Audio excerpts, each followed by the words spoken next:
Señoras y señores, bienvenidos al canal de podcast de la Fundación Rafael del Pino. Soy André Betancor, catedrático de Derecho Administrativo y director del programa Instituciones del Estado Democrático de Derecho de esta fundación. El objetivo de esta iniciativa es contribuir a la mejora de la calidad de nuestras instituciones como condición y requisito para la mejora de nuestro Estado Democrático de Derecho. Malas instituciones, mala democracia y peores libertades. Hoy vamos a dialogar con Eva Pocheva, doctora en Derecho, antigua diputada del Parlamento Europeo y hoy jefa de Unidad de Política Exterior de dicho Parlamento. Por lo tanto, una persona muy conocedora del Parlamento desde todo el punto de vista. Muchas gracias, Andrés. Vamos a conversar sobre tu ponencia, sobre la parlamentarización de la Unión Europea. Bienvenida, Eva. Comencemos. ¿Qué entiendes por esto de la parlamentarización de la Unión? Bueno, esto viene, primero es un placer, por supuesto, estar aquí contigo. El tema de la parlamentarización de la Unión Europea viene de esta discusión sobre un supuesto déficit democrático de la Unión Europea, ¿no? Y por lo tanto, o sea, siempre en inglés lo que se ha dicho es que la Unión Europea hace policies without politics, quiere decir, o sea, políticas, ¿no? A veces la gente entiende muy burocráticas, pero sin la política atrás, ¿no? La política que aquí en España pues entendemos típicamente esta dicotomía entre izquierda-derecha, etcétera, ¿no? Pues bien, en este sentido lo que se ha entendido es que hay que democratizar a la Unión Europea, ¿no? Hay que acabar con ese déficit democrático porque hay muchas competencias que se han transferido desde el nivel nacional a nivel de la Unión Europea y hay muchas decisiones, sabes perfectamente que un 80% más o menos de las leyes que tenemos hoy en día pues tienen su origen de alguna manera en una directiva o un reglamento de la Unión Europea, por lo tanto hay muchas decisiones que se toman a nivel de la Unión Europea, pero se percibe que, digamos, el papel de un poder legislativo, ¿no?, que representa a los ciudadanos, pues no tiene a nivel de la Unión Europea el mismo papel que en los Estados naciones, ¿no? Y por lo tanto se entiende que esta democratización de la Unión Europea pues pasa por una parlamentarización, que quiere decir por un mayor papel para el Parlamento Europeo en las tomas de decisiones de la Unión Europea y en el control parlamentario sobre la Comisión Europea. Sí, lo que tú explicas en tu ponencia es las vías a través de las cuales se ha incrementado el poder del Parlamento Europeo. Y tú lo sitúas razonablemente, y lo acabas de decir ahora, en clave democracia, déficit democrático, y cuentas en tu ponencia que la Unión nace de una falacia, que es la contraposición entre tecnocracia y política, ¿no? Efectivamente. Cuando en realidad todo es política. Todo sí. Depende ¿no? Sí. del lugar en donde se hace la política, ¿no? Cuéntame esto. Sí, efectivamente. ¿Cómo lo ves, ¿no? Esto comenzó efectivamente, sabes perfectamente que la Unión Europea sale pues de esta necesidad de acabar con, digamos, las consecuencias de la Segunda Guerra Mundial sobre todo. Y por eso los franceses, pues en su momento, insistieron en que, digamos, el Ejecutivo Europeo sea una autoridad absolutamente burocrática, ¿no? Pues nadie confiaba en la política justo después de la Segunda Guerra Mundial. Cualquiera dirá que estamos hablando. Cualquiera que estamos, exacto, que hemos vuelto un poco sí, atrás en ese sentido. Sí. Pero, como decía, esto ha sido siempre una falacia, porque las decisiones políticas se tomaban en las capitales europeas y después se entendía que esta autoridad, ¿no?, digamos que era el Ejecutivo de la Unión Europea, la Comisión Europea, pues tenía que implementarlas. Pero esto nunca ha sido así. Los comisarios siempre han sido políticos, por lo tanto ya la Comisión la Comisión Europea desde su nacimiento ha sido una institución muy política. Es cierto que el Parlamento Europeo en sus inicios, antes de empezar a elegir al Parlamento Europeo a través de unas elecciones directas en el año 1979, antes teníamos unas delegaciones de parlamentarios que venían de los parlamentos nacionales, pero tampoco eran tecnócratas, también eran políticos. Por lo tanto, eso digo que, y además las decisiones que se tomaban, que mucha gente dice, bueno, pero es que la Unión Europea nunca debió ser más que un mercado único, ¿no? Y entienden que este mercado fuera como si fuera una cosa fuera de la política, pero el mercado como tal y como una creación, es una creación política el mercado único. Por lo tanto, y estas decisiones de tener estas libertades de libre circulación dentro del mercado único, etcétera, todo esto es una decisión puramente política. Ahora estamos hablando, por ejemplo, mucho de defensa. En estos años, en los años 50, también se hablaba de defensa. Esta idea, digamos, no se materializa. Como, ¿verdad? Sí. Déjà vu, ¿no? Exacto, sí, estamos en las mismas discusiones. Otra vez, hablando de lo mismo, de la crisis de la política, la alternativa tecnocrática, ¿no? La política divisiva, la tecnocracia como alternativa, ¿no? Y en ese debate, ¡bum!, el Parlamento Europeo. Sí, efectivamente. Yo me di cuenta que mucha gente, justo ahora cuando, acuerdas, hace unos meses estábamos en el Parlamento Europeo haciendo estas audiciones, ¿no?, de los candidatos comisarios, y aquí en España pues hablaba mucho del tema de Teresa Rivera, que ahora es vicepresidenta de la Comisión Europea, y de cómo desde el Partido Popular Europeo, por ejemplo, y otros grupos parlamentarios, pues no se estaba de acuerdo con Teresa Rivera como candidata para la Comisión Europea, la cartera que iba a tener, etcétera. Y empezó un debate un poco raro y la gente entendía, yo creo que muchos entendían y decían, bueno, pero es que ¿cómo es posible que haya unos eurodiputados españoles que quieran votar en contra de una candidata española?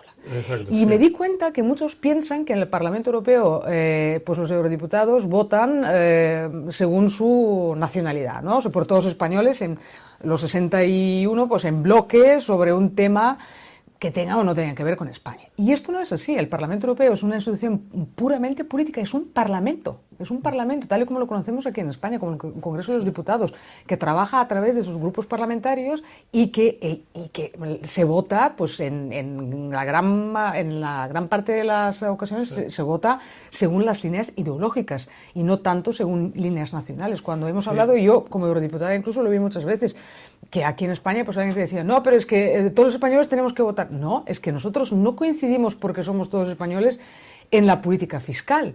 O sea, yo entiendo la política fiscal europea de una manera muy distinta que un diputado socialista. Por lo tanto, no votamos en la misma manera el Parlamento Europeo solo porque se trata de España, porque entendemos, por ejemplo, la política fiscal de otra manera. Es una cosa que sorprende, ¿no? Y te digo, en fin, argumentos que a día de hoy se utilizan, argumentos esencialmente nacionalistas, que se pretenden que surtan efectos en una organización internacional que ha sido creada en contra del nacionalismo, ¿no? Precisamente, entonces, es como la contradicción del absurdo, es decir, a una organización que nace para combatir el nacionalismo se le pretende contraponer argumentos nacionalistas, ¿no? Pero tienes toda la razón, pero yo iría incluso más allá. Me haces pensar con esto, porque es cierto que los mismos que, por ejemplo, aquí o en Europa piden, por ejemplo, más integración fiscal, ¿no? O sea, para acabar con esta fragmentación fiscal que tenemos en la Unión Europea, donde pues nuestras empresas a veces se nos van porque hay condiciones más favorables en términos fiscales, impuestos, etcétera, por ejemplo, en Holanda, Luxemburgo y tal. Pues esta misma gente, aquí en España, por ejemplo, está muy a favor de la fragmentación fiscal. Y ahora, por ejemplo, con el tema de Cataluña, pues condonan deuda, quieren la singularidad fiscal para Cataluña. ¿Me explico? Sí. O sea, que aquí a veces se hacen las cosas y en Europa... Claro, pero te das cuenta que el descrédito de la política, que es esto, se fundamenta en este tipo de cosas. Es decir, claro, es que ¿quién puede tomarlo en serio? Pues es decir, estamos hablando de... No, es decir, cuando tú utilizas la política en un sentido esencialmente táctico, ¿no? Pues ante unos espectadores que no lo entienden, lo que provoca es un descrédito de lo que es un instrumento esencialísimo para el gobierno común de las cosas, ¿no? Yo creo que eso también se refleja mucho en la manera, claro, yo escucho mucho esto de, bueno, esto de Bruselas y la Unión Europea demasiado complicado, ¿no? Demasiado complejo. Y la verdad es que no lo es. O sea, tú cuando miras a las instituciones de la Unión Europea, pues bueno, es un sistema parlamentario bicameral, ¿no? O sea, que tenemos dos cámaras, básicamente el Parlamento y el Consejo. Después tú tienes el Ejecutivo, que es la Comisión Europea. Tienes el Tribunal de Justicia, el Poder Judicial. O sea, por lo tanto, replica bastante lo que conocemos como pero democracia parlamentaria. Igual. No, no es pero exactamente, igual, pero es muy parecido. Lo que pasa es que yo creo que hay un interés muy claro, y lo ha habido por parte de todos los gobiernos, de presentar a Bruselas, ¿no? Como si fuera un ente abstracto, como si, bueno, Bruselas nos manda a hacer esto o lo otro, pero es que vosotros, los gobiernos, estáis sentados en Bruselas, ¿no? En el Consejo de Ministros, por lo tanto, y los parlamentarios en el Parlamento Europeo. Pero yo creo que es importante eso que tú comentes, que la Unión no es un Estado, sino una organización internacional. Entonces, tiene sus singularidades organizativas. El Parlamento Europeo no es un Parlamento nacional, no opera igual, no es exactamente igual, ¿no? No es exactamente igual, aunque yo creo que se asemeja bastante. Aquellos que dicen que es muy distinto a un Parlamento nacional, normalmente lo que alegan es que el Parlamento no tiene, por ejemplo, la iniciativa legislativa. El Congreso de los Diputados la tiene. ¿La usa? No. ¿No? O sea, todos sabemos que básicamente la ahora sí lo estamos utilizando porque es la vía de este gobierno para poder sortear el procedimiento legislativo a través de las proposiciones de ley, todo esto que han presentado, es decir, esa iniciativa legislativa está siendo utilizada para sortear los controles democráticos. Pero yo te diría incluso que el Parlamento, o sea, que el Congreso de los Diputados está siendo más sorteado que el Parlamento Europeo. Ojo, ahora mismo el Parlamento Europeo tiene más... Claro.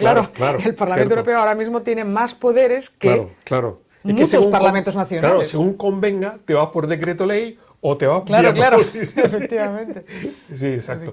No, pero todo esto lo que genera, a mi juicio, es un descrédito de la política y una profundísima frustración, porque se están creando una serie de expectativas que no se pueden atender, no se pueden cumplir, ¿no? Sí. Yo creo que ahí esto se conecta con una idea que a mí me parece que es capital, el papel de los ciudadanos, el papel de los ciudadanos de la Unión. Es decir, ¿cómo lo describirías, ¿no? Esa idea que sinceramente uno toma conciencia de que es ciudadano de la Unión, por ejemplo, cuando sale fuera de la Unión. Yo recuerdo, en fin, entrar en Estados Unidos o lo que sea, claro. Entras como ciudadano de la Unión. Sí, ¿no? Así es. Entonces, esa figura no es una entelequia, sino que es una realidad que debería ir a más, ¿no? Bueno, tienes toda la razón. La ciudadanía europea, como todas las ciudadanías, yo también me refiero aquí también a las constituciones nacionales, al final es un constructo jurídico, ¿no? O sea, lo digo porque a veces parece que no, es que claro, es que no hay un demos europeo. Ya, perfecto. O sea, tampoco ha habido demos en los estados nacionales. O sea, todo esto son constructos jurídicos que después, pues, a través de las constituciones, y la Unión Europea, en mi opinión, sí que tiene una constitución material en cuanto a los tratados que tenemos, y por lo tanto, obviamente, es un constructo. Y es un constructo, en el caso de la Unión Europea, y esto ha sido también en los Estados Unidos, como sabemos, también en otros estados, a través de los derechos, ¿no? O sea que al final, pues a través de estos derechos construyes una ciudadanía que también que tenga algún tipo de consecuencia para los ciudadanos, porque al final los ciudadanos lo que quieren ver es esto, ¿no? O sea, qué impacto tiene sobre mi vida. Y hay varios derechos, y yo creo que ahí un poco lo interesante es sobre la ciudadanía europea, qué tipo de derechos les da la Unión Europea vis-à-vis sus propios Estados miembros, otros Estados miembros, por ejemplo, cuando sales fuera, y es cierto que podemos ir a trabajar a cualquier otro país de la Unión Europea, por ejemplo, o vivir, estudiar. Esto es algo muy importante, pero también para nuestras empresas, que se pueden mover libremente por Europa y hacer negocios. De hecho, yo creo que a veces quizás tendríamos que explicarlo un poco mejor, pero nuestras cadenas de suministro, ¿no? Están absolutamente integradas en la Unión Europea. O sea, una empresa española no tiene de proveedores solamente proveedores españoles. Normalmente, incluso probablemente no tenga ninguno en España, sino pues que trabaja con proveedores de Alemania, de Holanda, de otros países de la Unión Europea. Todo esto es sumamente importante pero yo lo veo sobre todo en la gente joven que ya es como una cosa dada, ¿no? Y por lo tanto pues desconocen muchas veces que muchas cosas vienen precisamente de la Unión Europea, ¿no? Exacto. Fíjate tú que es significativo que uno, lo que ha contribuido a tomar conciencia de lo que tú estás diciendo, por ejemplo, ahora con el Brexit. Sí. Claro, ¿cómo entrábamos antes al Reino Unido o cómo entramos Sí, ahora? sí, efectivamente. Ha provocado, bueno, en fin, ha provocado un shock a lo que estábamos acostumbrados. Claro. Ahora, ¿no? Marca la diferencia, oye, estar dentro, estar fuera, ¿no? Bueno, y la los posibilidad, beneficios de claro, estar dentro. y la posibilidad de estudiar, por ejemplo. O sea, Por esto ejemplo. mucha gente lo ha visto, porque claro, es Un que tienes tercio. un derecho al trato igual, a la no discriminación, que ahora ya no se nos aplica ni a nosotros ni a ellos. Ni a ellos. Eso también lo han visto, de hecho, aquí en España, que tenemos a muchos jubilados el Reino Unido, pues ahora lo sufren, Lo claro. sufren. Y ahí te das cuenta, y si Brexit tiene una cosa positiva, es que ahora ya no hay movimientos en la Unión Europea, incluso las fuerzas de más extrema derecha, más euroescépticas que te puedes imaginar, casi nadie habla de salir, no casi nadie habla de salirse de la Unión Europea. Ni la AfD en Alemania, ni Le Pen en Francia, no hablan de salir de la Unión Europea. Porque Exacto. el Brexit lo que nos ha enseñado es que, Exacto. es que ha sido un desastre. Un desastre. En lo que a mí más directamente me afecta, por ejemplo, en el mundo universitario, las universidades británicas han perdido 1/3 de sus alumnos extranjeros. Efectivamente. 1/3. Efectivamente. Pero también se han Y dado lo que cuenta... eso supone en términos de ingresos. Sí. Y, por ejemplo, en términos de apoyo a la investigación, sabes que la Unión Europea ahí ha tenido siempre un papel clave, y ahora, como no pueden participar en nuestros programas de investigación, etcétera, para ellos eso también ha sido una gran pérdida en términos de fuentes financieros, ¿no? Exacto. Bueno, hay un tema polémico, que es el de la irresponsabilidad de nuestros denominados burócratas europeos. Y ahí entran todos, ¿no? El famoso tapón, la botellita, ¿no? El tapón unido a la botella, ¿no? Sí. En fin, ha tenido un comentario muy relevante a partir de unas palabras de Rajoy, pero que en definitiva es algo que todos hemos visto, la dificultad que tenemos ahora para hacer algo que a lo mejor no deberíamos hacer, sino hacerlo de otra manera. Y claro, fue una directiva del año 2019, la 904, pero claro, es una directiva aprobada por el Parlamento y el Consejo, del 5 de junio del 19. Pero claro, una de las cosas que he averiguado es que venía ya en la propuesta inicial de la Comisión, y no obstante lo cual es el Parlamento la representación quintesencial de la irresponsabilidad, ¿no? Son los diputados que, como, en fin, eso de la ciudadanía europea no es una entelequia absolutamente evanescente, ¿no? Por tanto, contamina a la representación. Claro, no hay representado, el representante pues hace lo que le da la gana, ¿no? ¿Sabes? Porque el otro tendría, ¿no? Esto, en fin, es una crítica injusta, ¿no? al Parlamento, ¿no? Bueno, a ver, no, yo creo que la crítica sería justa en tanto en cuanto todas las propuestas legislativas vienen de la Comisión, porque la Comisión Europea pues tiene, digamos, el conocimiento técnico para hacer estas propuestas, pero después los colegisladores, el Parlamento con el Consejo, pues son, digamos, los que dominan el procedimiento legislativo, y perfectamente nos podríamos haber cargado esta directiva o haberla enmendado de una manera y quitar esto. Esto, o sea, entrando ya un poco en el asunto, porque de esto se está hablando mucho y a todos obviamente nos parece una chorrada, pero obviamente la Comisión Europea no lo ha propuesto por nada, ¿no? Sino es un tema de eficacia económica. Cuando tú tienes, pues, tirar solamente una cosa, es mucho más fácil en términos de reciclaje que tirar dos cosas, ¿no? O sea, por eso la idea esta del que el tapón pues esté con la botella. O sea, en este sentido pues tiene su justificación. Podemos decir, bueno, pues se tendría que haber encontrado otra manera que sea más eficaz, que no sea tan desagradable para los ciudadanos, etcétera, seguramente. La usabilidad. La usabilidad, sí, efectivamente. Pero quiero decir que no caigamos tampoco en estos, ¿no? Esas cosas un poco populistas, ¿no? De decir, bueno, esto es una chorrada. Hombre, no es una chorrada, o sea, hay su justificación. No quiero decir que no se podría haber hecho de otra manera, pero que la Comisión Europea no suele proponer cosas que no tengan ningún sentido, ¿no? O sea, se están estudiando. Yo niego un poco digamos, esta entradilla de decir, bueno, pues es una decisión tomada por burócratas, no hay nada burocrático en esto, es una decisión política, es una decisión que se toma en el Colegio de los Comisarios, ¿no? O sea, está preparada obviamente como en cualquier país, aunque esto fuera una organización internacional, pero claro, aquí en España, pues si el gobierno prepara un proyecto de ley, obviamente lo preparan los técnicos, lo mismo en la Comisión Europea. Después la Comisión toma en el Colegio de los Comisarios, que sería el Consejo de Ministros, esta decisión, que son todos políticos y pertenecen a algún grupo parlamentario o algún partido político europeo, y después esto se negocia o se pasa por este procedimiento legislativo entre el Parlamento Europeo, que son eurodiputados elegidos, son todos políticos, y el Consejo, donde están sentados los ministros. Quiero decir que es una decisión puramente política, al fin y al cabo.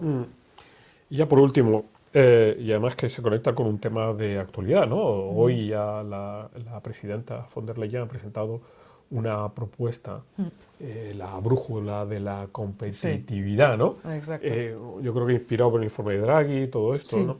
El tema de la regulación, ¿no? Sí. El salto del más al mejor, ¿no? Sí. La better regulation.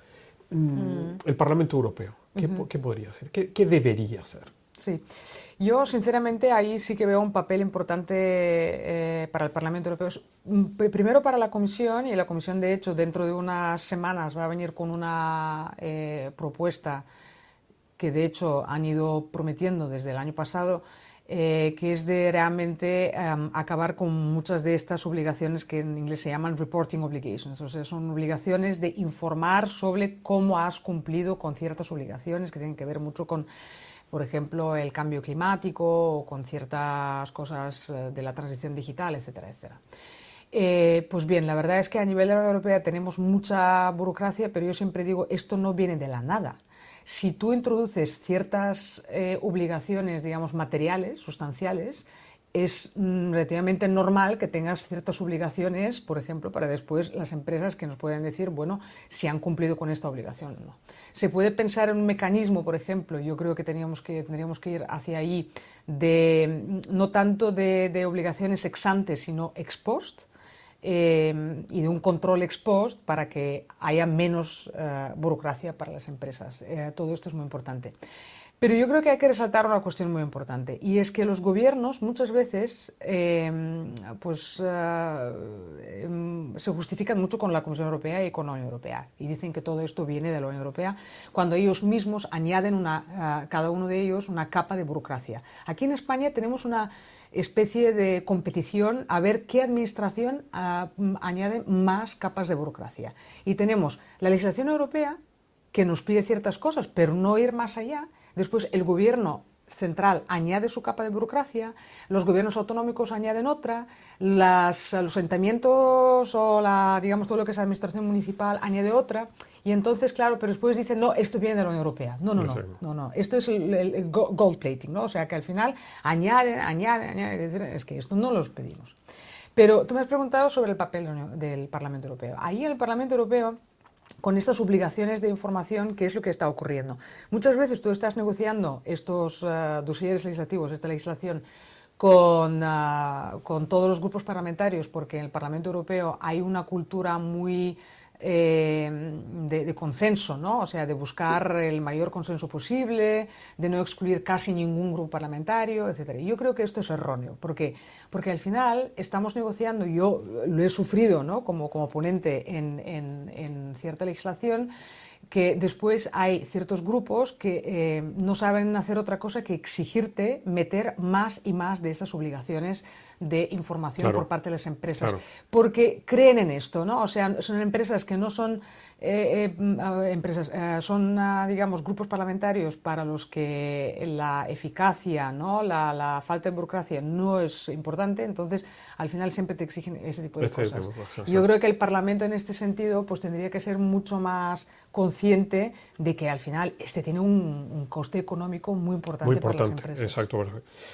Pues con estas últimas palabras de Eva terminamos.